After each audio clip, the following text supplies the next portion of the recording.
Revelation chapter 2.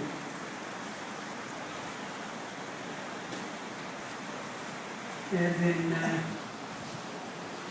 meditating on this, the seven churches of Asia, I was thinking of using an exposition of the seven churches and where we are now. Chapter 2, verse 1 to 6 is the Ephesian church. This is the loveless church. And to the angel of the church of Ephesus write, These things saith he that holdeth the seven stars in the right hand, and walketh in the midst of the seven golden candlesticks. I know thy works, and thy labor, and thy patience, and how thou canst not bear them which are evil, and thou hast tried them which they say they are apostles and are not, and hast found them liars, and hast borne and hast patience, and for my name's sake hast labored and hast not fainted. Nevertheless, I have somewhat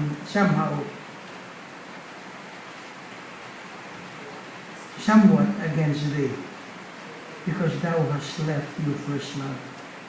Remember therefore from whence thou art fallen, and repent, and do the first works, or else I will come unto thee quickly, and I will remove thy candlestick out of its place, except thou repent. But this thou hast, that thou hatest the deeds of the Nicolaitans, which I also hate. You know, every church has their own personality. A church, as you go to this church, and you can see their identity, their distinctives, their gifts, even the atmosphere of the church. I was in a church a few months ago where nobody even knew that I was there. There are differences that can be observed in various churches, even in the New Testament. Regardless of the giftedness and the distinctive, the one quality that should beautify every believer, should beautify every church, is love.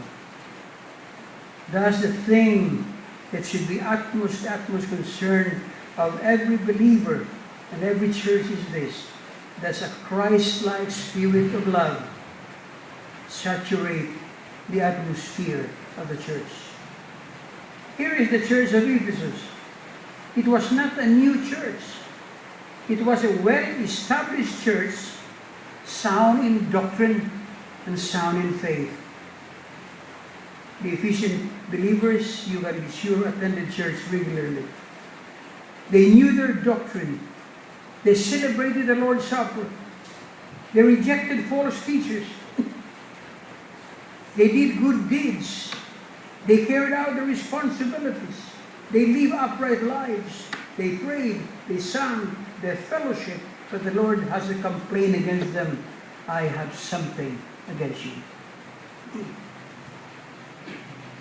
What is that? The Lord said, you have left your first love. You have abandoned the love that you had at first. And you know, this is not a trivial matter.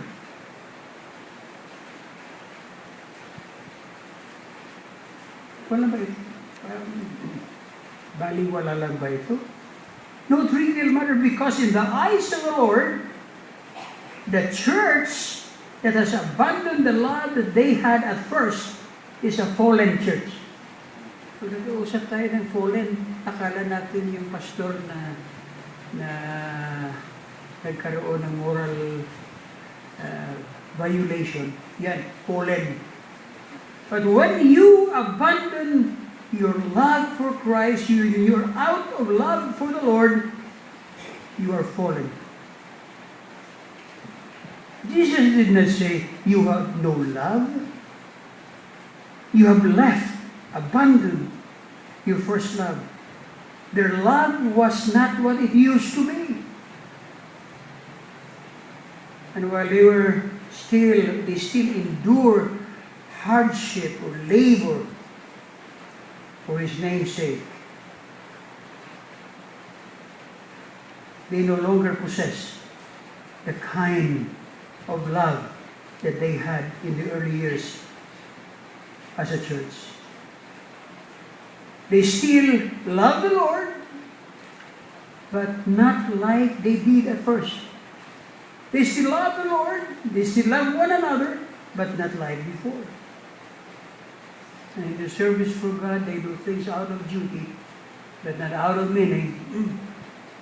They do it because they have to, not because they love to. Their love for Christ and for one another had once been motivated everything that they did. And because of that, it brought joy, excitement, freshness, and energy to their life and ministry. But now, the energy source has diminished. Their service in the ministry has become superficial, shallow, and routine. And instead of their love abounding, it had been lacking and found wanting. Instead of being motivated by love from the heart, the works had become casual, careless, and show very little interest and care. Even certain ministries of service which sprang up from their first love has vanished. Alam mo mga miyembro ka na. Sabi sa akin isang miyembro ko, alam mo, Pastor, sana araw-araw linggo. Narinig ka na ba yan? Alam mo, pinipilit ko na lang. I'm just dragging my feet to go to work. Sana araw-araw linggo. Bagong Kristiyano. Pag ang service alas 10, alas 6 pa nandiyan na. Pagkatapos ng 6 na buwan, ang service alas 10, alas 7 nandiyan na. Pagkatapos ng isang taon, alas 10 ang service, alas 9 siya darating. Pagkatapos ng 2 taon, alas 10 ang service, alas 10 siya darating. Later on, hindi na dumadating.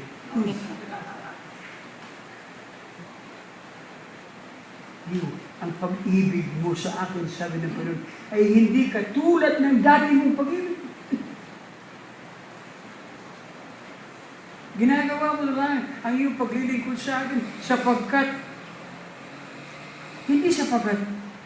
not because you love me, but because it is your duty. Their love for Christ and for one another should have motivated all that they did.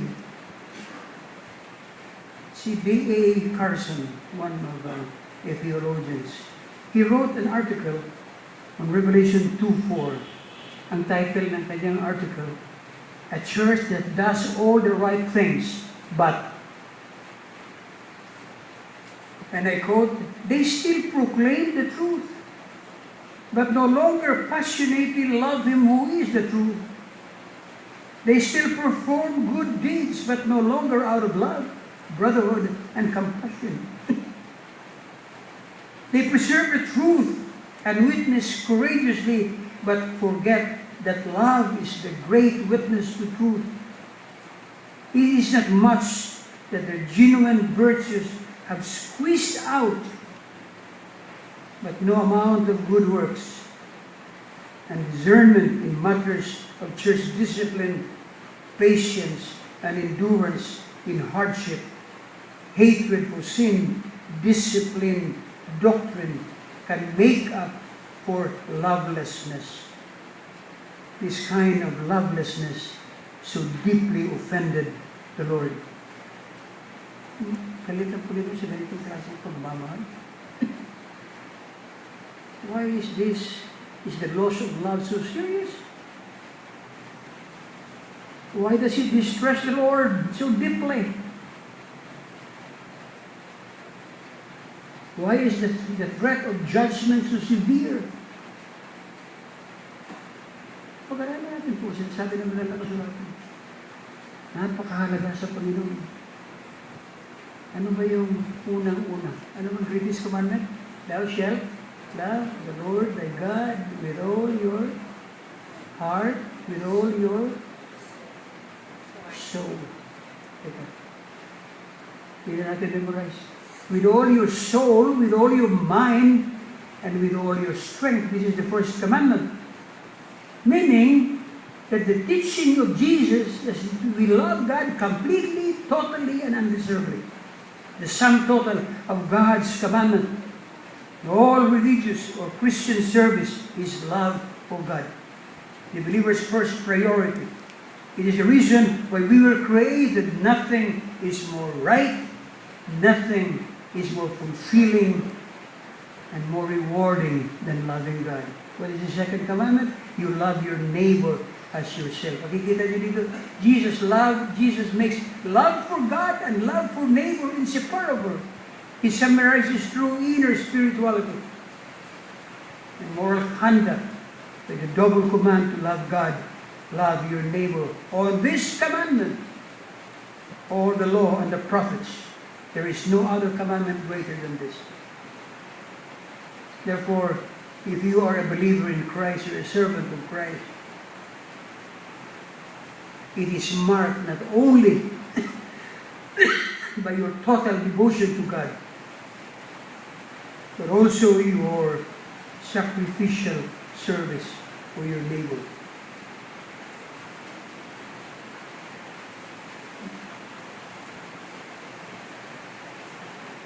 Ang gusto kong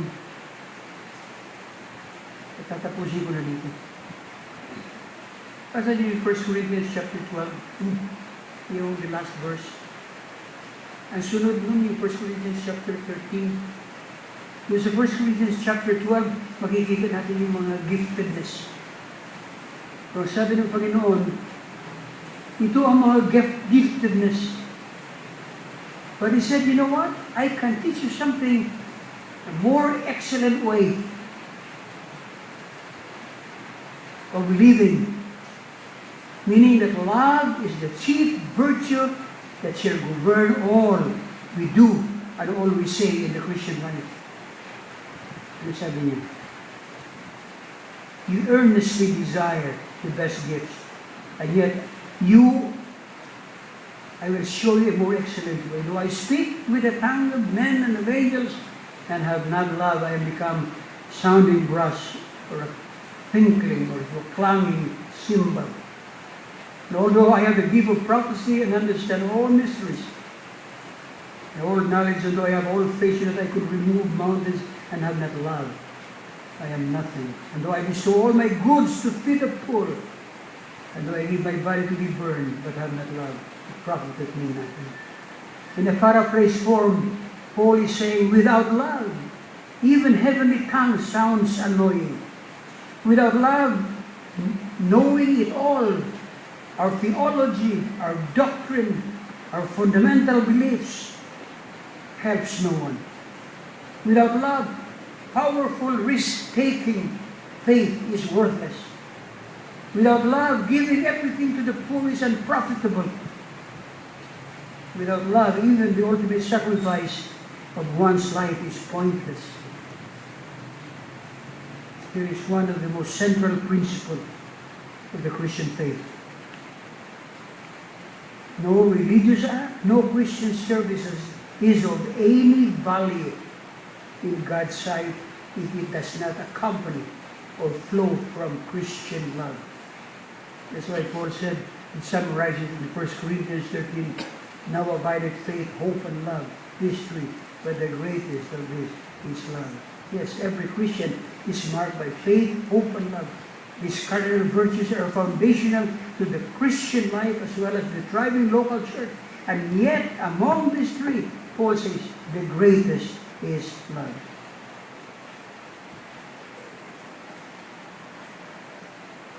Yes, we have all kinds of ministries, all kinds of work, all kinds of gift giving, all kinds of teachings and ministries.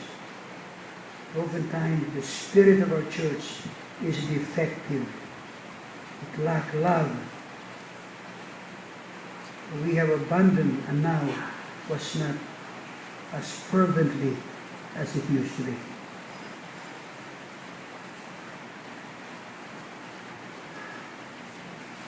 I'm hungry now.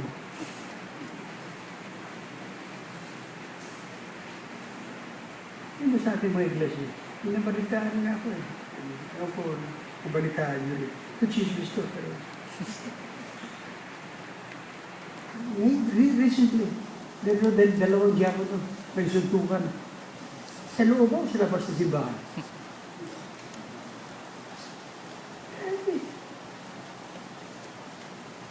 Nagsuntok. Mabuti kinasali yung pastor. I remember one time when ito pastor.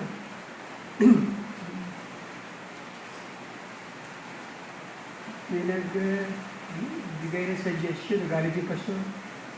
Iyabag mo naman kapatid. Alam mo, sino ka? Kung hindi ko pa alam, pinagtatrabahuan mo, may kaso ka. Sabi na group, di ko. Pastor, below the belt na yan, ha? Gusto kong malaman mo na pumunta ako sa dome. Tinignan ko ang record mo, marami kang bagsak. How can you go down to that level?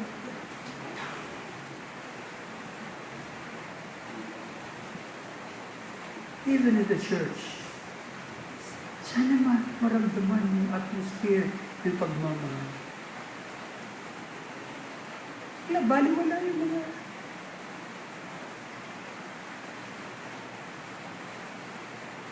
ating mga ginagawa. It does that come from a heart that beats like the heart of Jesus.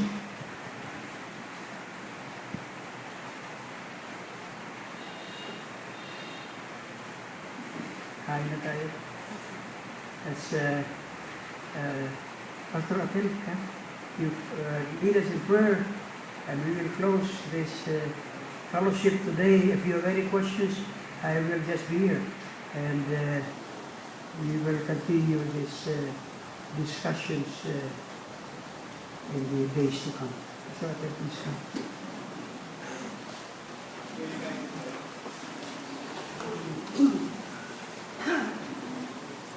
Okay, manalangin tayo. Panginoon, maraming salamat po sa pinayaman mo na biyaya sa araw ito. Pinaglahan mo kami, Panginoon, ang aming buhay ay mayroong maraming privilege. Dito nakita din namin, Panginoon, ang inyong biyaya na pang sumasaya. Sa loob ng maraming mga taon na aming paglilingkod sa iyo, salamat sa katapatan mo. Panalangin namin, Panginoon, na gayon din yung katapatan ng pagkalingkod namin, na matutunan ka namin, Panginoon, na mahalin ng una sa lahat.